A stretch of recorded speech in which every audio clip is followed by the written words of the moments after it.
I'm Adrienne Hines. I've spent 20 years fighting the insurance companies, corporations, and the legal system. And I'm Kristen Paris. I'm navigating divorce, digital business, and life on the farm without a map. Here, we are stripping away the polite conversation. We're talking about the money, The mess. and the legal traps trying to ruin your life. Welcome to Season 3 of High Heels and Hay Bales. Welcome back. Oh my gosh, Kristen, we've got some interesting stuff to talk about today. You don't completely know everything we're going to talk about, and I've positioned it this way very specifically, but I want to throw out a few factoids at you, and I want to get your initial thoughts on it.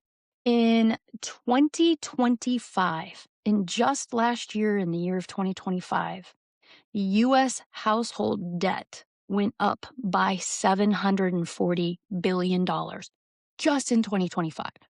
That's not the number that we sit at now. That's how high the debt went in 1 year.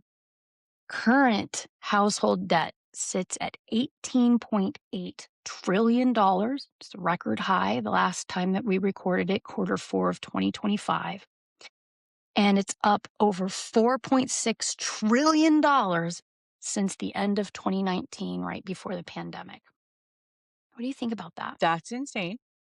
Yeah. And I want to say I can't believe that number, but I do, unfortunately. Off the top of my head, I can think, credit cards and predatory loans and all of those things that have to do with that. Yeah, everybody's in debt.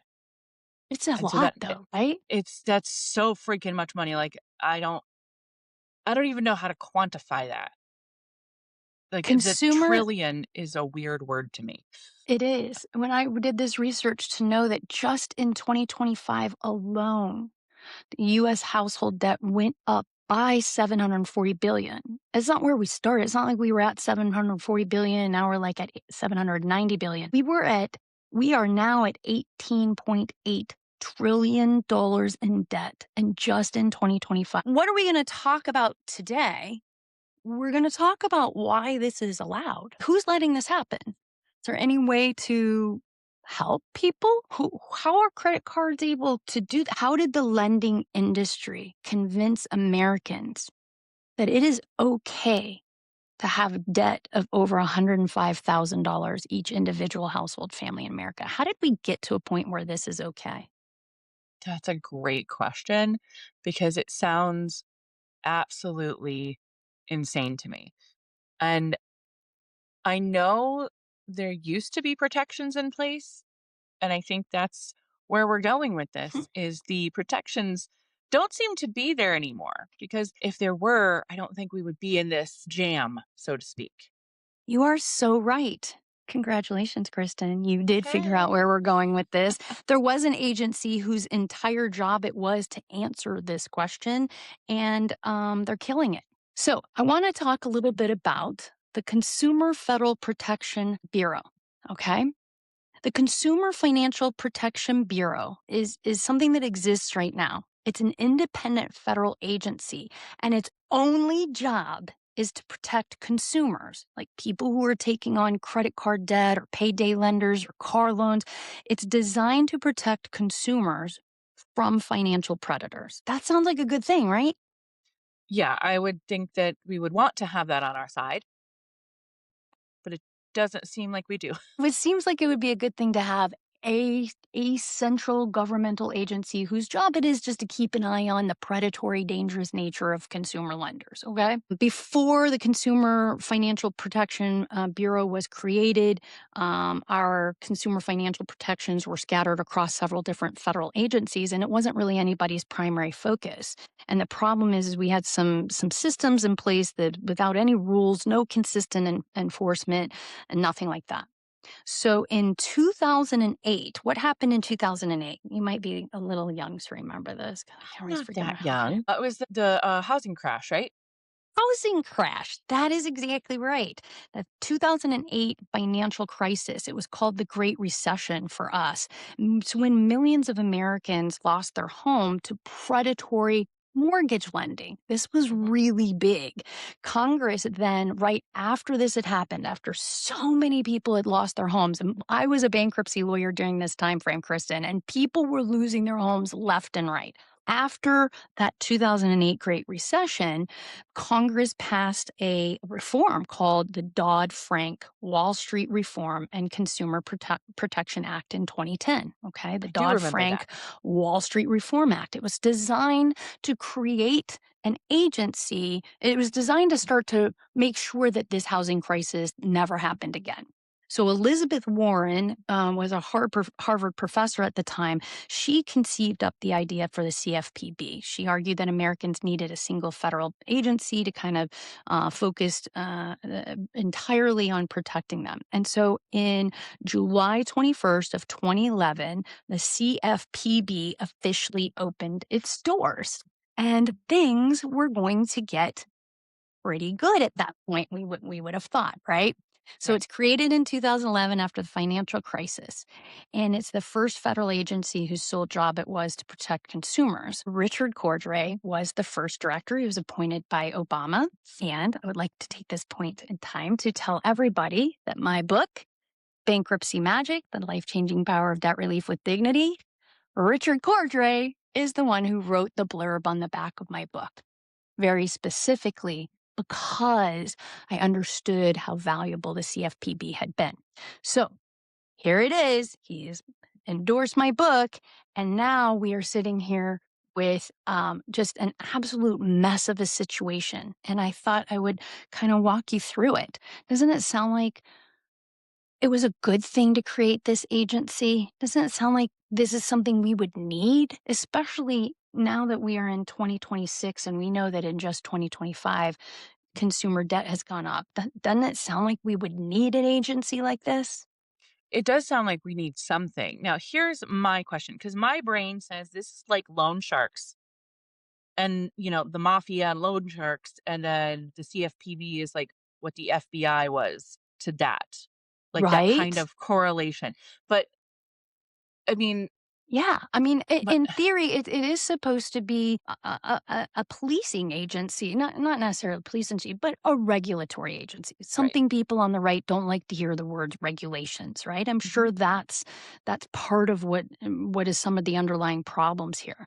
But what the CFPB was actually doing is they were making changes and they were forcing things like they were forcing banks to return money to consumers who had been defrauded, right? So during the time that they had been in existence from 2011 until basically last year, they had returned over $21 billion to consumers who were defrauded by financial institutions. They were leading, they were in the forefront of working on legislation and rules in place to reduce those overdraft fees. Remember, overdraft fees have been a problem. And there was a point in time where the CFPB tried to regulate down the overpayments down to $6 or Uh-huh. $8 each, and they were average was like $32. Right. But because of their push, they actually did force the banks to refund over $240 million in unfair overdraft fees, and they were forced to start bringing their overdraft fees down. So this is the kind of things that they're doing. One of the things that a lot of people know about but don't completely understand is they forced rules into place to require that medical providers could not report on your credit report if you had medical debt less than $500. And the whole purpose of that was so that you could still go out and finance a house, right? Like if you're trying Right. to finance a house and they're looking at your credit score and you got a bunch of medical bills and it's impairing your credit, well, they said, look, you can't help that. Let's pull those off so that you can go buy a house with the things, with the information that really matters. So Right. it's because of them, the CFPB, that we have these things in place. They had a complaint section. Regular average people could file a complaint and get heard. And this was helping people. I mean, it was truly helping people. I do remember when the overdraft fee thing was handled. I do remember because I thought, "Oh, great. Now I can overdraft my account and not worry about getting hit for $150 after 3 days, you know, that was pretty fantastic, and I I do remember some of the benefits of the CFPB, and now that I think about it, I'm realizing things are being rolled back. Yes. Yes, they are. Once you stop and you look around and you start thinking, oh my God, wasn't that great that capping late fees from a 32 average down to $8? Wouldn't that be great? Wouldn't it be great to force banks to voluntarily overhaul their overdraft policies and save consumers over $6.1 billion a year? That's a great thing. Wouldn't it be great to have an agency that can handle over 6.8 million consumer complaints, processing over 3,000 a day in 180 languages, just designed to create a public complaint database so people could see who had the most complaints? I mean, wouldn't that be nice to know where all the complaints are, which bank to avoid because they aren't nice? Yeah. You're right. The CFPB was the cop on the beat for consumer finance. It was a place that regular people could just go when a bank or a credit card company or a lender or a debt collector screwed them over. That's where they went. Right. And it worked. It was working. So obviously, some things have changed. What has changed? I mean, I know what has changed, but outside of the very blatantly tangerine obvious, what has changed? What has stopped this from being such a great situation?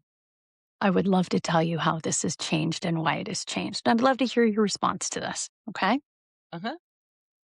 So here we are. We roll into the year of our Lord 2025. Lots of new changes in the very first beginning of 2025. So when Trump was sworn in, one of the things that he did was he installed a gentleman by the name of Russell Vogt, Vought, Mhm. into the OMB. That's the Office of Management and Budget. He was then installed as acting director of the CFPB. And let me tell you what Russell Vogt did in the first week of being in charge of this agency that has done so much to help consumers over the last 10 to 14 years. Okay. Are you ready for this, Kristen? Probably not, but hit me Take a anyway. deep take a deep breath. Take a deep breath. Go find a shot of bourbon because you might need to calm down with it. Within this first week of being installed as acting director of the CFPB, Russell Vogt ordered all employees to stop working. No supervision, no investigations, no enforcement, no rulemaking was allowed. He actually locked employees out of the buildings. He locked them out of their phones and laptops. He immediately halted all funding for the agency that he's the director of now. And of course, if you recall that time of our lives, Elon Musk's team at Doge accessed Mhm. the CFPB's internal computer systems and deleted the agency's social media. Okay.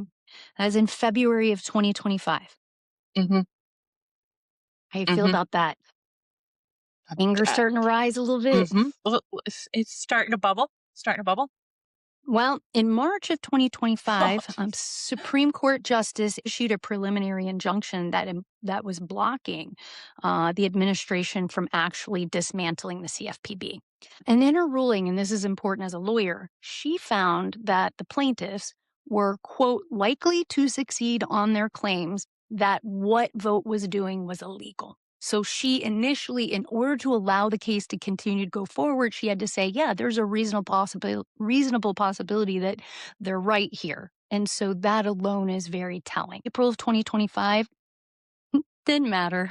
Vote sent layoff notices to more than 1,000 of the 1,700 workers.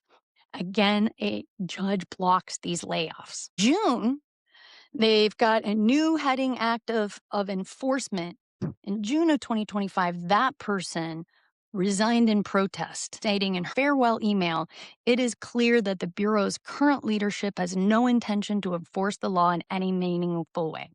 She was the second person to resign from this role in protest. Mhm. I see you're horrified. I hear it. And I see you rubbing your face. Appeals court lifted the injunction that another judge had placed and opened the door so that more firings could occur. All right. Jesus, Mary and And Joseph. then in October, Vote publicly predicted that the CFPB would be shut down within 2 to 3 months. He was proud of that. He was signaling that this was going to be going away. In case anybody wondered, who's protecting you out there from the bad guys?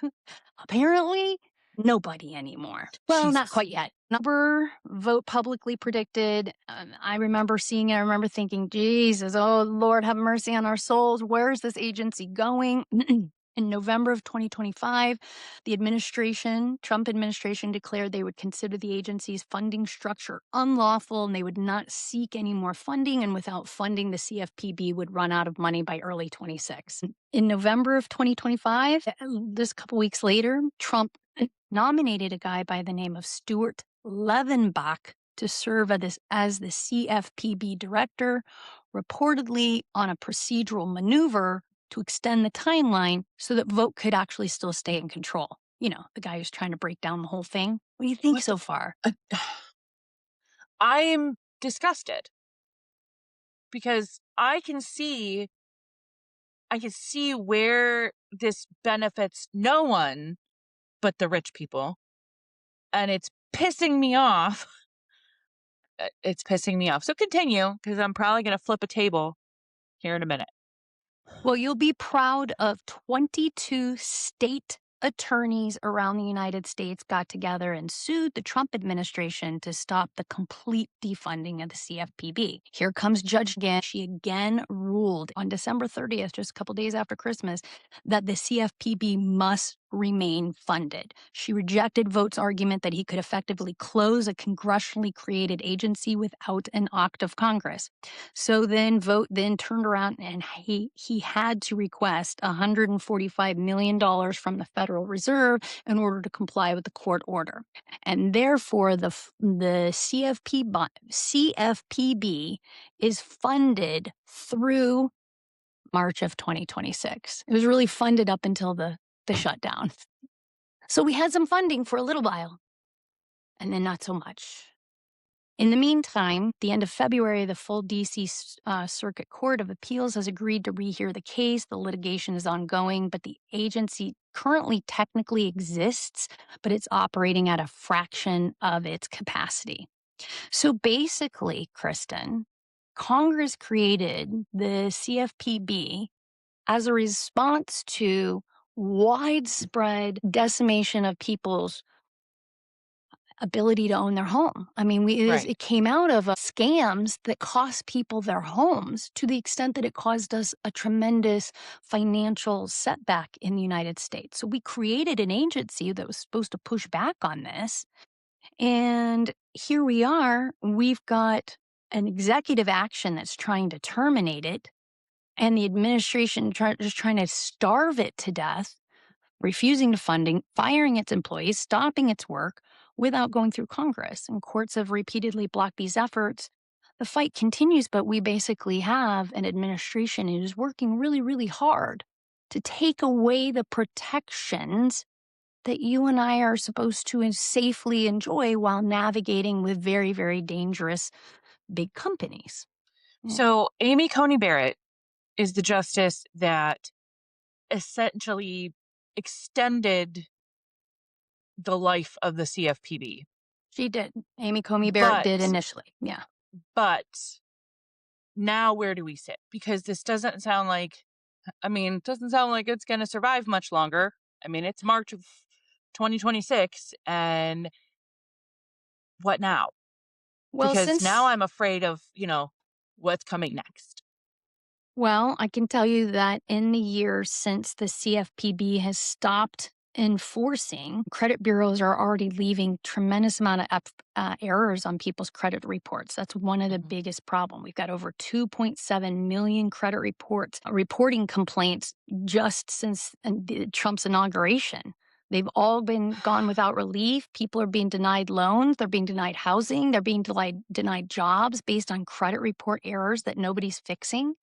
Not only that, but I mean, we already had materially changed a lot of the laws in the United States to make it a lot easier to trap people in compounding interest. And, that's now where we find ourselves. And I wanted everybody to know that we had a huge financial crisis that as a bankruptcy lawyer, I lived through, I practiced through, I watched people lose everything day in and day out for years. They were still losing homes in 2012, 2013, 2015 as a consequence of all of this. And the whole purpose of the CFPB was really to try to protect regular individuals. And here's what I will say, from a political standpoint, this is the Trump administration that is doing this, but I don't understand why. Well, I do understand why. I Right. understand exactly why. I understand Mhm. why because all of this protects credit card companies and big banks.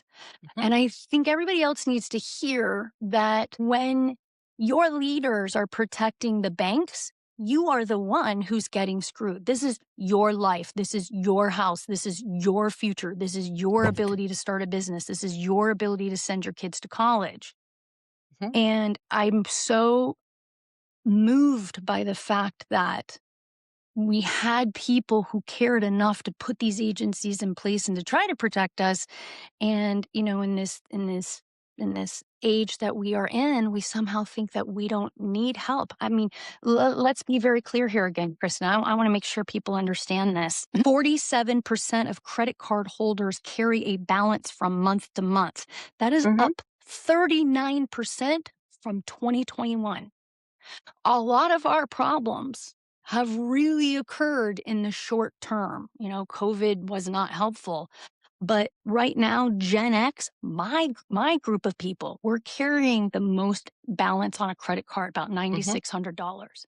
If Mhm. I don't have anything on my credit card, that means you got more on yours. If that's the average, and as a bankruptcy lawyer who sees so much of this, it's just terrible. Average credit card APR in 2021, the average credit card APR that most people were dealing with was 14.65. And Um, today, as we I sit, was that's not the average. I was gonna say, I could tell you right now, I think none of my credit cards have an APR of less than 29%. Well, um, I Yep. mean, that's even above the average. I can tell you that the average percentage of interest rate increases over the last 4 years. Average interest rates on credit cards have gone up 43% in Mhm. 4 years. If they go up Mhm. 43% in 4 years, how much more are they going to go up in the next 4 years with no rules in place? Mhm. Mhm. Right?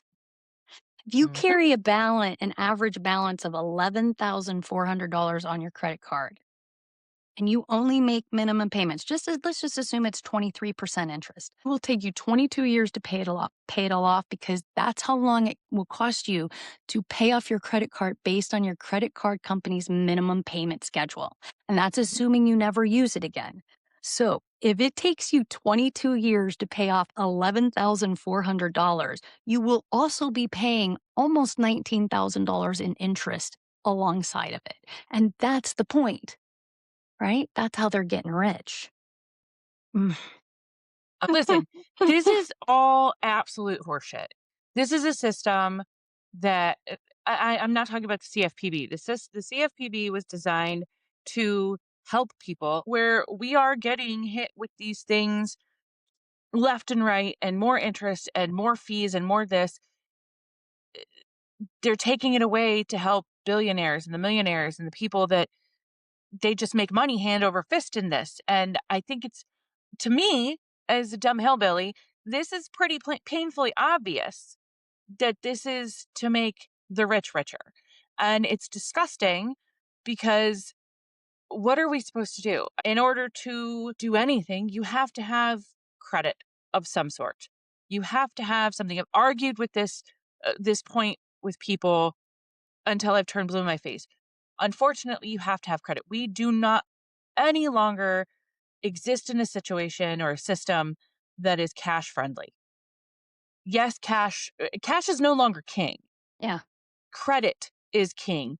And that's where we are getting screwed. You can buy a house with cash, but who has $150,000 to buy a house for cash or $300,000 to buy a rich people do. Predatory loans are on every corner, Yeah. and this is only going to make it worse than it was before. Without the CFPB, we have no cop on the beat for credit card companies charging 30, 40% interest. There's nobody stopping predatory payday lenders. No one is going after debt settlement scams, something we talk about a lot, something I talk about a lot. Nobody's going after these debt settlement people because there's no agency to hold them Mhm. accountable. No one is forcing banks to refund illegal fees. No one is making sure credit reports are accurate. There's no public complaint database where consumers can be heard. No rules are being enforced against the companies that profit from everybody who's listening, our audience's debt. Nobody, ours, everybody's. We are all living the consequences of what's happening with the CFPB. And I wanted people to see it because it's right here, right now, right? Mhm. The White House released a report claiming that the CFPB's regulations cost consumers between 237 billion and 369 billion.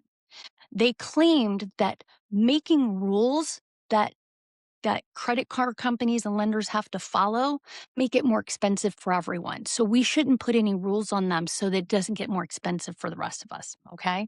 They claim that because of the regulations that the CFPB was putting out, that everybody would have to pay a little bit, $1,000 to $1,700 more on a mortgage. They said that for every auto loan, people had to pay $91 to $143 more because of these crazy rules, right? They say that the cost increases like $80 to $126 for every credit card. You know what this reminds me of? You know how when companies started pushing back about against bankruptcy and saying bankruptcy was going to make everybody pay this, and if you file bankruptcy you're pushing your debt onto other people, that's very reminiscent of the horse crap that came about that. I mean, we Exactly, know because that's not that true. exactly it's Me not not paying true, my debt doesn't mean that you have a problem with yours, and and that you're absolutely right. this coming from the White House is basically that same kind of I the word propaganda. "Oh, we're getting rid of this because it's saving you money." Bullshit. You're making money for yourself and you're hurting us and you're bullshit. That's Yeah. what this is. Well, basically, the White House is out here saying, "Oh, this agency costs people so much money, makes it more expensive for a mortgage or a car loan or anything like that." When the reality, those were the costs of the regulations that protected us, right? Mhm. It cost money to put overdraft fee caps. It costs money to create credit card limit fees. The mortgage disclosure requirements means it's a longer contract. Removing those regulations doesn't save anybody money. By taking those out, it doesn't save anybody. It removes the guardrails that kept banks from charging what they wanted. It's like saying it costs too much to the auto industry to put seatbelt laws in place, right? Mhm. Because removing seatbelts doesn't make driving cheaper.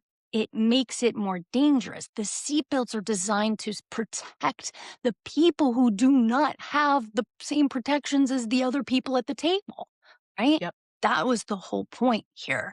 And you've leaned into it, and that's exactly what it's like. There is a concerted effort on the lending industry, and the lending industry is banks, credit cards, anybody who lends you money for any reason, payday lenders, right? Mortgage companies. There are more regulations in mortgages than there are in credit cards. And those are come from state laws, property laws. So we are going to see a little bit more protections there, but not a lot, as Right. evidenced by the housing crisis. So I mean, it's important to understand that now, as we sit today, something that I've mentioned a lot, and you touched on this right when we started talking without even knowing where we were going with this. You pointed out to me that this was a lot like the organized crime families. So I want to stop and take a moment because I don't think we can always see this necessarily in the credit card space, right? I think we're just all so deep in the credit cards and it feels normal to have 20, 30% credit cards, right? So I want to take you guys back just a little bit. There were these things that used to be in place called usury laws. I wrote about usury laws and I wanted to give people just a quick background. Modern American consumerism, like all of the shit we see behind our stuff and all the Amazon and all of that and all the things and all the cute things and the curtains and the clothes and all of the things that we do, it's consumerism in America, right? And consumerism really, really began in its full form after World War II. When the GIs came home, the world was safe. They had money. They built the families, little houses in the suburbs, and consumerism started to be the thing that showed that you were successful, right? Companies are making things at a rapid pace, stoves and cars, and now everybody's got them, right? Consumerism is a problem, no question. With the evolution of consumerism, we always had these things in place called usury laws. Usury laws are designed to cap interest rates that lenders can charge consumers, and it really actually goes back to biblical times. Even when we were first formed as a nation, colonies, we capped interest at like 5 or 8%, I think. And then when we became a nation, we actually brought it down to 6%. So we capped interest at like 6%. And that's what everybody was kind of going off of. Life was trucking along good. And then what happened is in the early turn of the century, in the early 1900s, we ended up using these usury laws in the organized crime families. We took down the Gambino family, the Genovese family, the Colombo family. All three of those families were dealing with charges of loan sharking. Everybody was facing prison. So we were just starting to enter into consumerism when um, World War II happened and the mafia was starting to wind down. Well, today, Kristen, do you know what a payday lender, we've talked about payday lenders, but do you know what a payday lender can charge in Idaho? I do not. I do. I do. I How can bad is tell it? you right now, in the state of Idaho, if you walk into a payday lender, the average across the state of Idaho is 652%. Holy shit. Texas is 527%. Okay. And I want to Shit. bring something full circle since the Gambinos were so far away and it's historical and we don't really identify with any of that. In 2015, the FBI charged the Albanian mob in Philadelphia with loan sharking. They were charging rates between 104 and 395%. And the Albanian mob in Philadelphia was taken down and sent to prison. But a payday lender in Texas can very, very legally charge 527%, and we call it capitalism. So, It's because that seems like it's because the Albanian mob wasn't paying into the system, and that's why they got busted in the loan shark. I mean, the payday loan companies can get away with it. Jesus, man. yeah. God. Well, I mean, at the end of the day, who benefits? You asked that question, who benefits? You and I both know who benefit. Bank and Right. credit card companies are benefiting. There's no oversight. Payday lenders benefit. When we talked about this when we did the payday episode, I mean, we just surfacely talked about it, but we learned that there's more payday lenders in America than there are Starbucks. And there are like 10 states where payday lenders cannot even operate Mhm, because there are caps on interest rates. mhm, DC is one of them. There's a bunch of states that cap interest rates still at 36%. mhm, So if you are a payday lender in a state like that, you can't make any money. You can't mhm. make any money off that. So you effectively are not participating. So all of the payday lenders in the United States, there are more of them than there are Starbucks, and they are concentrated in 30 states. Now, here's the thing, because I know this just because I've done research in passing before.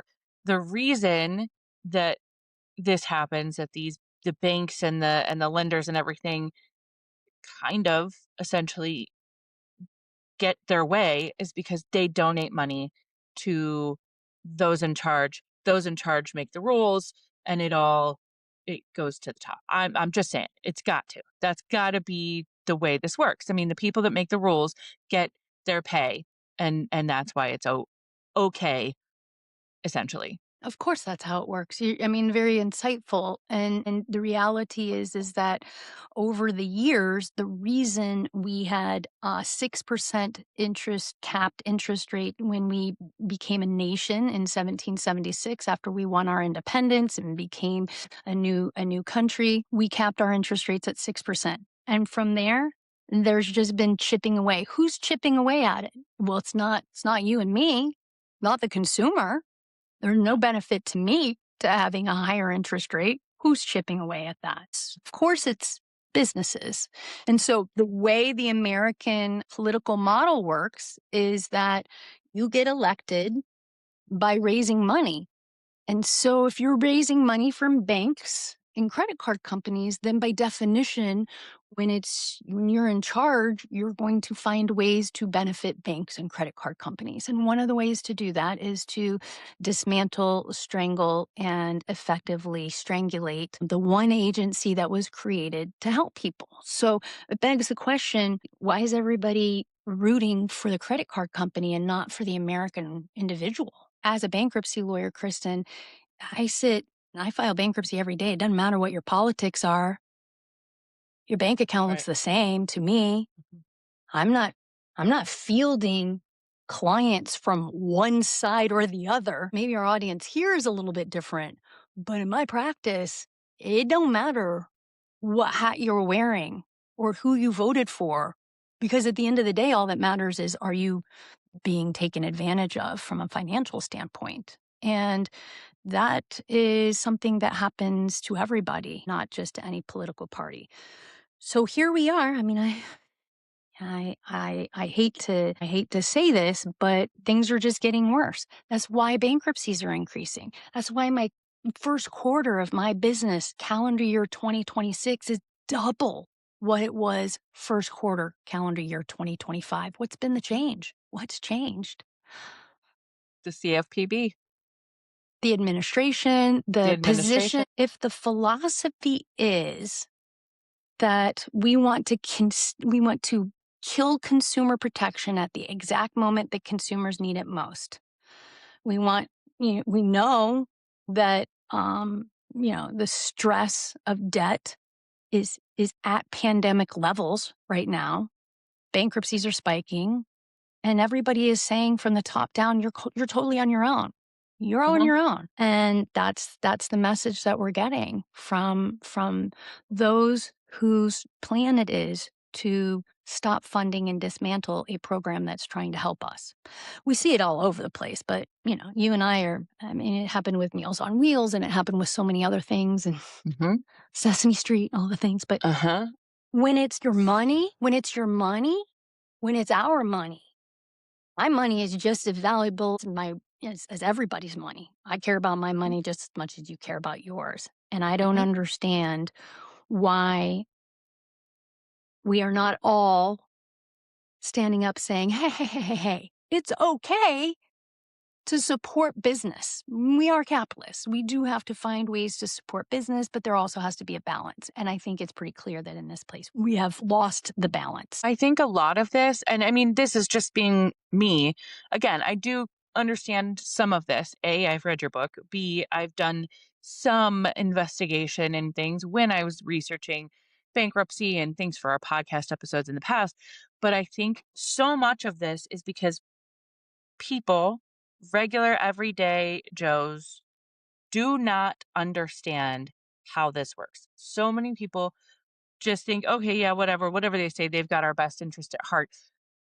They don't. And people don't pay attention. They're like, okay, well, it's just this is what's important to me right now, and I'll worry about this later. Or it just people are not educated enough because there's so much stuff that's hidden or it's trickery. You're right. And that is design. It's designed by purpose. If we put people in a whole lot of stress and then throw things at them, they don't see it as much, right?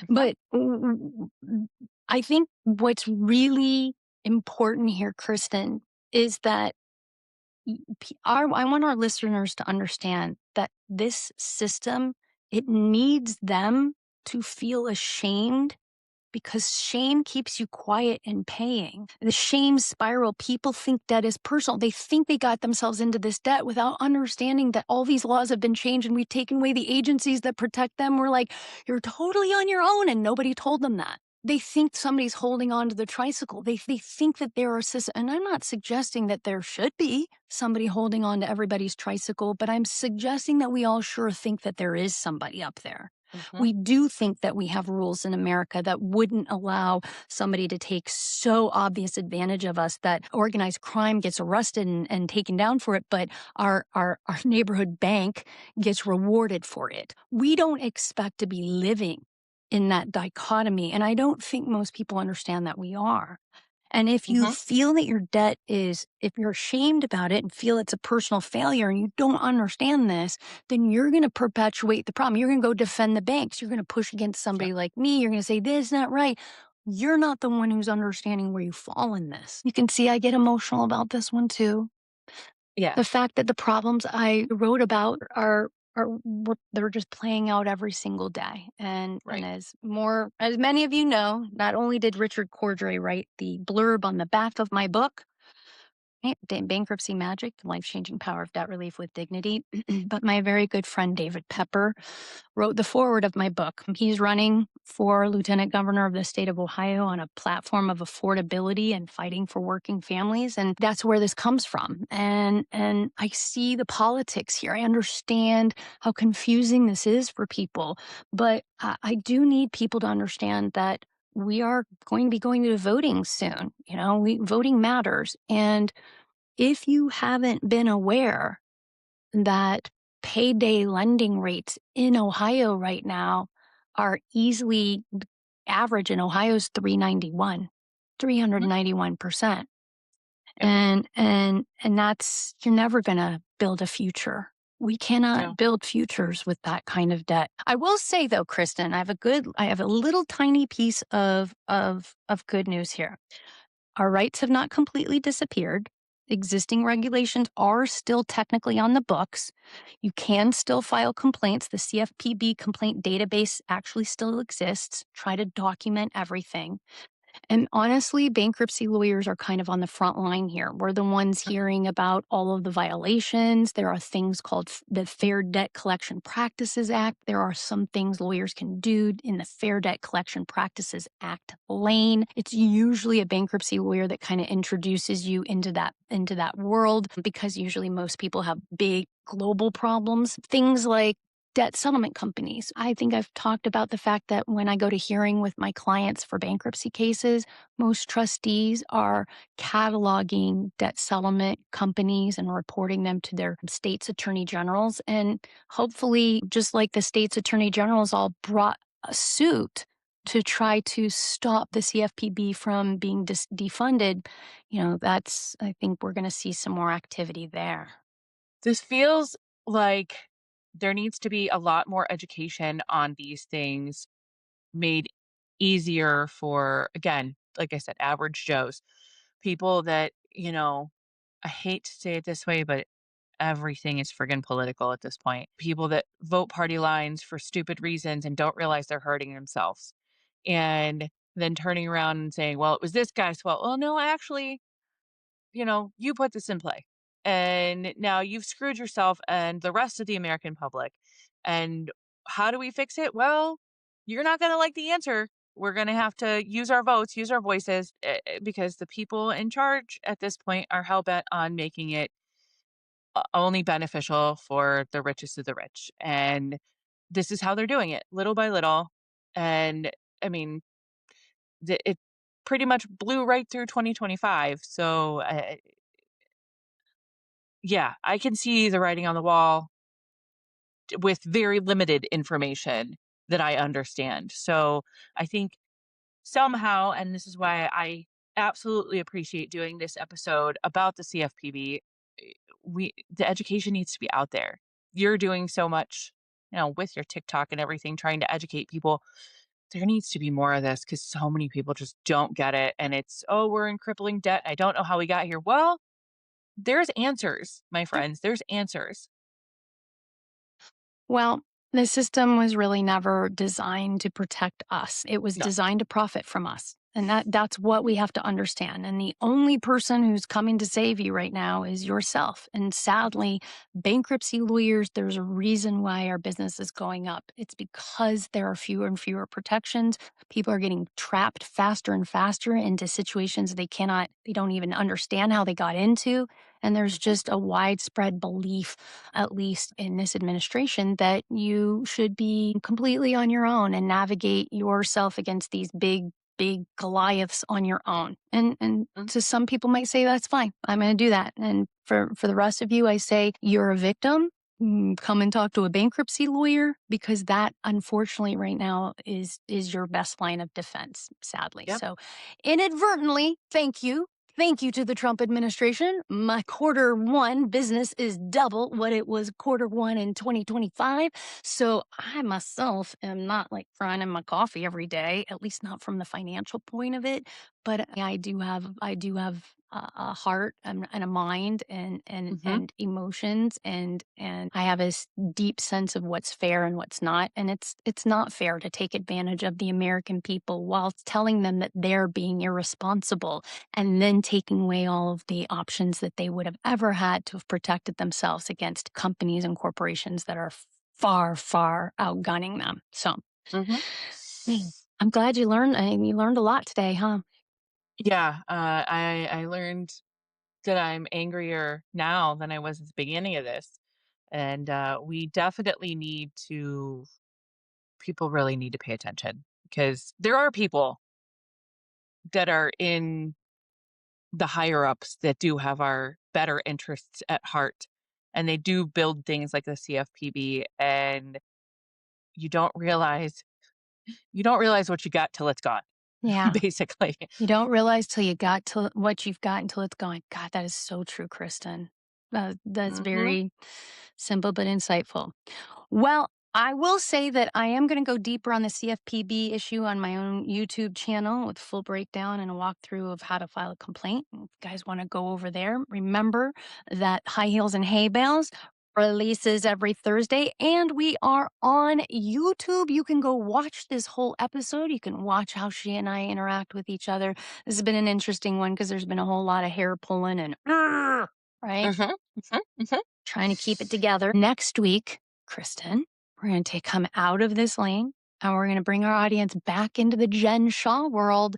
For those of Oh, you man. who are Real Housewives of Salt Lake City, we did an episode when Jen Shaw got into trouble and went to prison. We thought it was going to be 8 years before she ever got out. Girlfriend, we got some updates to talk about.